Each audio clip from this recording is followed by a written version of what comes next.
Gente, e para falar de violência sexual, nós temos duas leis que são muito significativas para nós, que é a Lei 13.431/17 e o Decreto-Lei 9.603 de 2018.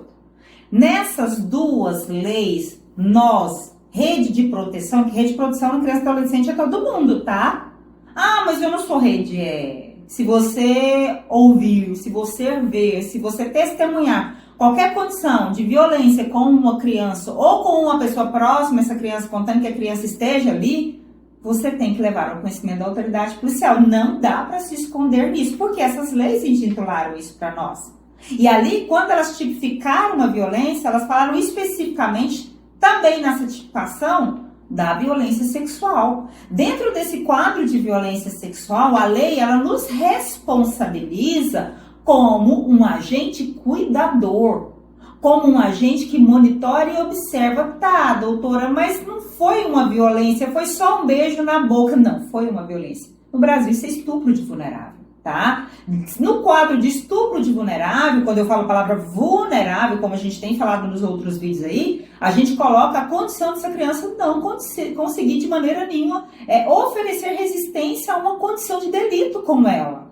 Aí entra nós adultos, por quê? Quando eu observo essa criança e ela tem passado por um contexto, principalmente de uma violência sexual, essa violência ela pode estar ocorrendo de várias formas e a criança muitas vezes não vai relatar, porque muitas vezes ela não sabe como fazer. Então a Lei 13.000 ela vem estabelecer aí procedimentos específicos para ajudar você, papai, mamãe, para ajudar você, professor, para ajudar você, médico, psicólogo, todo mundo. A gente que começa a entender a alteração da nossa criança ou as possíveis condições que coloca essa criança em estado de vulnerabilidade. E quando eu falo de violência sexual, eu não estou falando só do mundo físico, tá? Eu estou falando do mundo eletrônico também. Mensagens com cunho sexual, vídeos, fotos, assédio aí por contextos eletrônicos, tudo isso é violência sexual e enquadra também nas leis e no artigo 217A do Código Penal. E a gente precisa entender isso para resguardar as nossas crianças. Em que sentido? Como é que eu consigo resguardar uma criança? Doutora, mas eu não posso ficar com o meu filho o tempo inteiro, mas você precisa literalmente ter um adulto responsável junto com ele.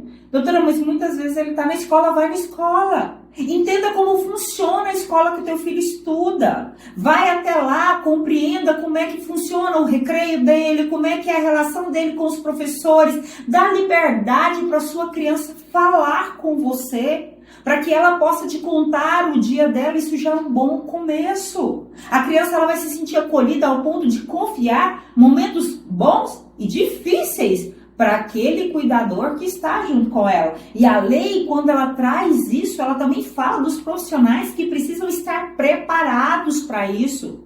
Dentro das escolas, nós temos que ter o profissional de referência. O que é esse profissional de referência? É uma pessoa preparada ali, dentro do contexto escolar. Provavelmente a equipe vai escolher alguém que tem habilidades com criança, vai ser treinado para fazer uma escuta especializada com essa criança, para fazer a acolhida desse primeiro relato, com condições de amparo para a criança, para levar ao quê? Ao conhecimento do conselho tutelar, ao conhecimento da justiça, da delegacia de polícia, para que essa criança possa sair de um contexto violento. Então, esse profissional de referência é alguém justamente separado e capacitado para acolher, para ouvir, sem literalmente periciar esse caso, porque perícia é coisa de delegacia.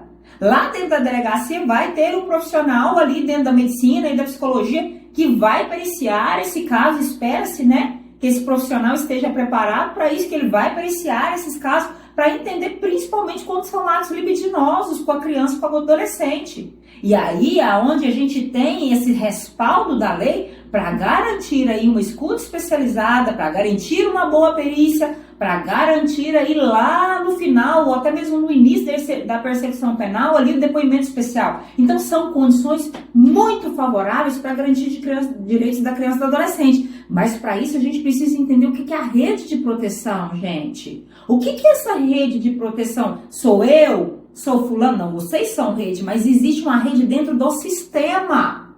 Existe uma rede ali que ela tem que ser articulada. A saúde tem que conversar com a assistência social. A assistência social tem que conversar com a escola, que tem que falar com a segurança pública, que tem que estar envolvido com o conselho tutelar, que é o órgão que monitora. As clínicas particulares, elas precisam estar prontas para oferecer os ofícios necessários ou os relatórios, fazer ali encaminhamentos mediante ofícios e trazer relatórios que vão contar ali as condições dessas crianças quando elas são vítimas de violência sexual. Nós temos que caminhar em rede, entender o fluxo da rede para que as nossas crianças, além de serem amparadas, elas sejam acolhidas e recebam os seus direitos necessários. Ali que ela vá para um CRES, que se for necessário ela fique num CRAS também, que se for necessário ela seja monitorada e acompanhada dentro da escola, que ela tenha direito à saúde ali, não só a saúde física, mas a saúde psicológica, a saúde mental, com psiquiatras, com psicólogos e a sua família também. É direito garantido. E é aí que nós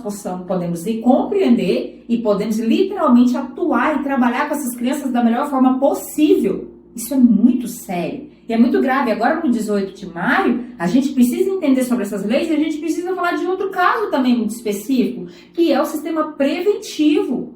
Nós, psicólogos, temos que ter um olhar bem aguçado e fazer boas leituras.